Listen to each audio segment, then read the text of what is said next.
breaking news mga kababayan.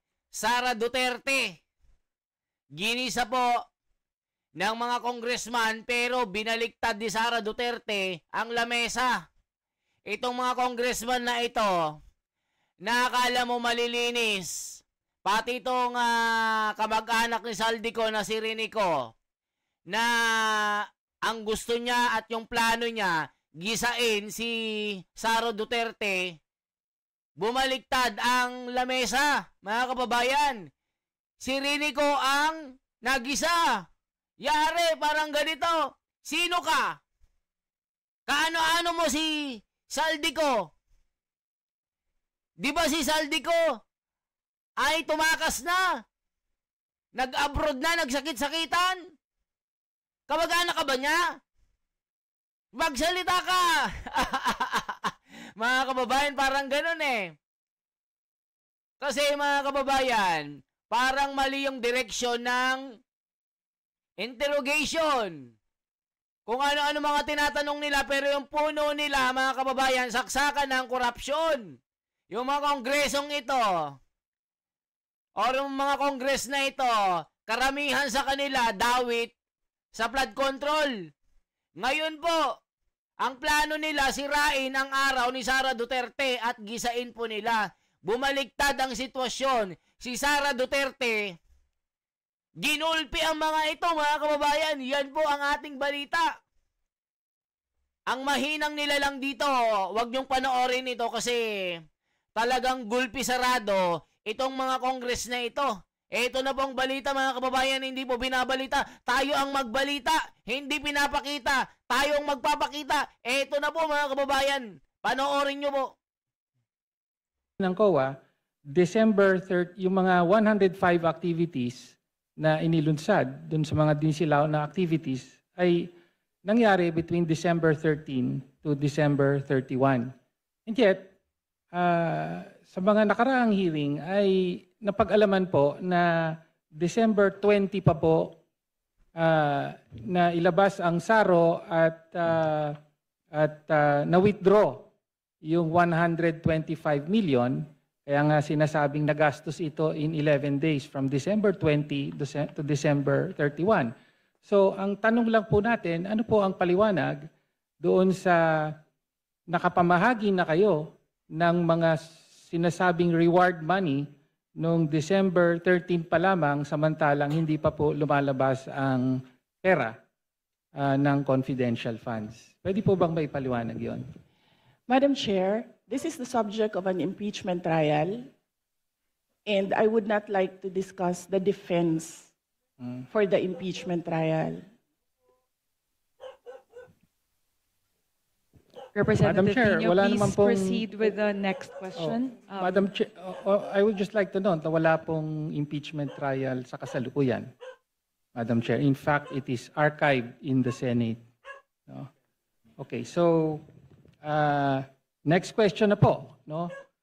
Lumabas din po sa nakaraang mga hearing sa House na nag-submit po ang Office of the Vice President ng 2,670 accomplishment reports at kasama po para po sa liquidation ng 500 million pesos worth of confidential funds under the Office of the Vice President. At ayon sa investigasyon ay Dito mga kababayan, itong mga nag-i-interrogate kay Sara Duterte, gusto nilang pag-usapan yung impeachment trial. Na-archive na nga. Kayo ba'y mga abogado o kayo ba'y maalam o ewan ko sa mga ito mga kababayan, inuungkat yung mga piatos, mga kung ano-ano mga pangalan. Parang namamali kayo ng direksyon, mga Ginoo. Na-archive na itong impeachment na ito, ba't nyo inuungkat? Kaya kayo nasusupalpal ni Sara Duterte dito. 1,322 out of 1,992 names in the OVP ARs submitted to the PSA have no birth records. So kasama po dito yung mga pangalang Mary Grace Piatos, Fernando Tempura, meron pang Shell Jokno. No? Kindly wind up your Opo. question. Again, pwede po bang mapaliwanag ng Vice Presidente kung bakit ganon ang sinubmit at bakit walang supporting documents ang mga accomplishment reports na ito? Madam Chair, again, first, if the committee would like to ask how the Commission on Audit conducts its audit, I request that all the questions be propounded during the hearing of the Commission on Audit. Second, the subject confidential funds is a matter in impeachment proceedings, which is archived, but there is a pending motion for reconsideration in the Supreme Court. I cannot discuss defense strategy. Number 3, I cannot discuss intelligence operations and cannot explain how intelligence operations are done without compromising national security. Thank you, Madam Chair. My next question. Congressman Tenyo, last question. Opo, last question. Please wind up. Opo. So, napabalita po no na mula Did you know that ancient Babylon is modern day Iraq? Napansin nyo mga kababayan, napansin nyo po yung mga itong congressman na ito, na parang, ewan ko ba kung mga congressman ba ito, mga kababayan? Kaya nga confidential fund, kasi nga secret yan. Intelligence yan. Eh di nalaman mo kung sinong mga taong inuutusan dyan para sa intelligent. Talagang walang mga utak ang mga ito, ano? Di ba mga kababayan? Tas uungkatin nyo ang impeachment, naka-archive na nga. Di ba? Talagang kayo ba'y marurunong dyan? O nagtatanga-tangahan lang kayo? Di ba mga kababayan? Kaya ngayon, imbes na kayo ang manggisa, kayo ang nagigisa. Isipin mo, tatanong mo ang confidential fund. Alam mo namang secret lang yan. Talaga naman, di natin alam kung ang imbestigahan yung flood control, si Saldico, yung mga puno nyo dyan naman congressman. Ginigigil nyo ang taong bayan puro kayo impeachment of last year hanggang sa kasalukuyan ay meron pong 13 trips ang Vice President overseas, no? So mula po sa Germany, Japan, Hong Kong, Netherlands, Kuala Lumpur, Malaysia, Australia, South Korea, Kuwait, Paris at several po sa Netherlands. Umaabot po sa at least 60 days po na on leave ang presidente at marami po pero hindi lahat ay sinasabing personal leave, no? So sa mga trips po na ito, ilan po ang naging personal leave at ilan ang on official duty at magkano po ang total na budget na ginastos ng Office of the Vice President para sa mga official leave at personal leave na nangyari. Alam niyo na kung ano mga tirada ng mga congressman, ano? Alam nila ang issue, mga kababayan, binubura nila yung issue sa flood control. So ngayon, itong si Sara Duterte, ginigisa nila. So itong mga pa-travel niya, pag-visit kay Tatay Digong sa The Hague, kine-question nila. Tapos ina-account nila mga kababayan, ina-itemize nila, magkano na gasto, ganyan. Hoy, parang namamali kayo ng program, ano? Ano ba talaga gusto nyo? Manggisa o ng mga korap? Ang inyo yung flood control. Yung mga kasama nyo, kayo ang mga nagtatakpan dyan. Di ba mga kababayan? Kayo ang mga korap dyan Tapos, iuungkatin nyo ang impeachment. Talaga namang, di ba mga kababayan? Ang imbestigahan nyo yung mga corrupt sa flood control. Yung 17 na sinabi ni Diskaya, yun ang interrogate nyo, gisain nyo. Nakakahiya kayo dyan. Sarili yung bahay, punong-puno ng mga buhaya. Itong flood control na ito, kayong nakinabang, kayo lang din nakinabang dito. Tapos pagtatakpan nyo yung mga kabaro nyo dyan. Tapos ngayon, si Sara Duterte ang questionin nyo. Di ba mga kababayan, yan ang sinasabi ng mga komento. Binagbabasa lang tayo. Sabi ni Oscar Agbayalde, ano ba yan? Impeachment na naman? O tignan nyo mga kababayan. Tuloy. So, Madam the Chair, yes. last question, Madam Yes, President. yes. Madam Chair, may I ask what date do you want me to start with the destinations? July 2024. No pizza daw yun? Mr. Chair, from July 2024, a personal trip to Germany. Okay. Then January 2025, July 24, we'll personal start? trip to Japan, and so on. Yes. We'll start with July 2024. So, number one, under the Civil Service Commission rules, there is no allotted leave for the President and Vice President. We cannot both file a leave. So the only thing that I need when I travel overseas is a travel authority from the Office of the President. All my travels were issued travel authority by the Office of the Vice President. And this implies that all these trips were approved by the Office of the Vice President. So, from July 2024, I went to Germany. In December 2024, I went to Denmark.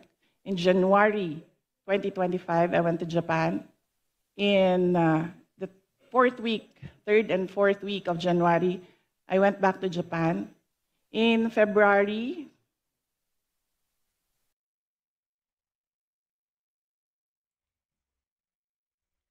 Ayan mga kababayan, ako po, talagang umiinit na naman itong diskusyon dito ha. Yung mga corrupt, ayaw talaga tumigil ano. Ayaw tigilan si Sara Duterte ano mga kababayan. Ituloy natin ito para mabasa nyo to at makita nyo po, mapanood yung mga nagaganap dito. of third week and last week of February, I went back to Japan. On March, I went to Hong Kong. On March, I went to the Netherlands. On May, I went to Qatar and the Netherlands. On June, I went to Vietnam, Cambodia, and Malaysia. On June, I went to Australia. On July, I went to the Netherlands and the Republic of Korea. And very recently, from August to September, I went to Kuwait, the Netherlands, France, and Belgium. And number 3, no public funds were used for all my travels. I did not charge representation. I did not charge tickets. I did not charge per dime for all my travels in the Office of the Vice President. So if you can see in the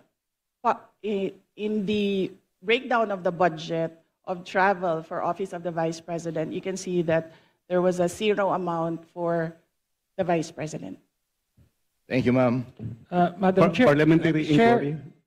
Next Chair, on- just to follow up on the question. So, una po, salamat po sa Vice I'm President sorry, for Congressman detailing. Tenyo, that was your last question. I'm sorry. Follow up na lang po, yung I'm personal sorry. po ba I'm ang lahat sorry. In the at interest of time, we have to proceed. magkano po ang ginastos ng opisina at staff? Kasi totoo po, wala daw ginastos ang sorry, Vice I'm Presidente. O, kita nyo mga kababayan ni Singkong Duling, wala pong chinards ang Vice Presidente na pera ng bayan. O ngayon, pahiyakatin nyo. Nagmamagaling ka dyan, pero yung mga kasama mong mga allegedly na mga buhaya sa flood control, hindi mo iniimbestigahan, pinagtatakpan mo. Yan ang sabi ni Carpio. Carpio Haloshos. Itong Tinyo ito, nagmamagaling. Pero yung mga katabi mo, mga buhaya, nagmamahala ng mga laptop. Yan ang sinasabi ni Gregorio Elisario. O ngayon, supalpal ka ngayon. Wala kang maibutas. Wala palang kinard si BP sa gobyerno Sariling gasto Magkano Parliamentary ang ginastos? inquiry. I'm sorry. Thank you, Madam Chair. Parliamentary Yes. inquiry. Madam Chair, I thought we're going to accord institutional courtesy to the office of the Vice President. Bakit po natin binabanatan? Bakit natin tatanungin? It's already settled that we're just giving Mr. two Chair, questions from the minority. Okay? Mr. Chair, hindi po, 5 minutes each. wala pong Opo. binabanatan But this dito. does I not take preclude exception the other members to from the- making a manifestation. Congressman Tenyo, sandali I lang. take exception to the use of the term binabanatan. Nagtatanong lang po tayo rito at lihitimo naman po ang mga tanong. Madam Chair. So, I ask the Halata naman kasi na binabanatan mo, Tinyo. Nasa impeachment ka na naman. Yung mga piatos-piatos na naman ang mga tinatanong mo. Halatado na binabanatan mo na naman. Duterte na naman. Anong klase ang mga ito? Sinabi na nga sa'yo na walang kahit piso walang kinard si BP Sara sa kanyang mga travel expenses. It's a personal money. O ngayon, supalpal ka ngayon, binusalsal ka ni ni Paulo Duterte. Binabanatan mo O ngayon, ano mga sabi ng mga komento?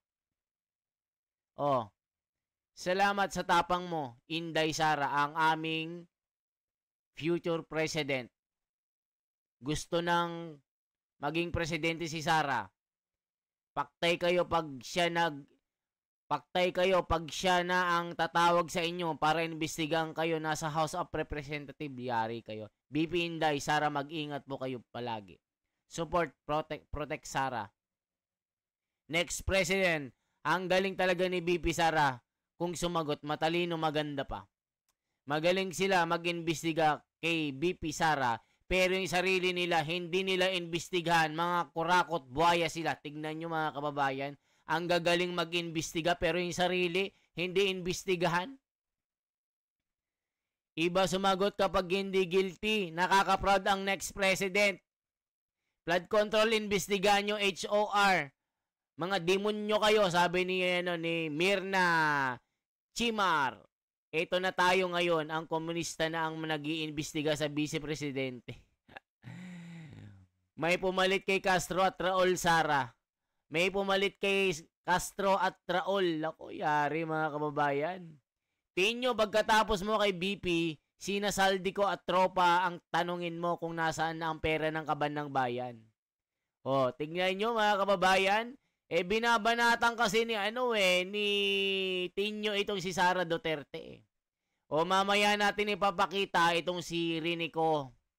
Sa kabilang video pala yon mga kababayan. Next video natin, panoorin nyo. So ngayon, imbes na si Sara Duterte ang magiba, ang nagiba, si Tinyo, mga kababayan na sinupalpal ni Paulo Duterte.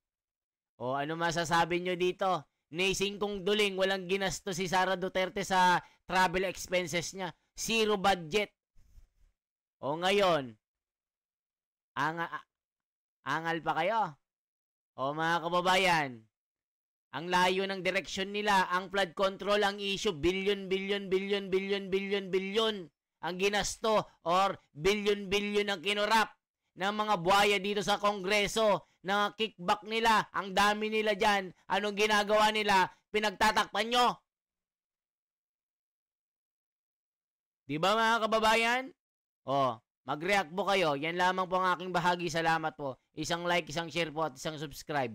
Mabuhay.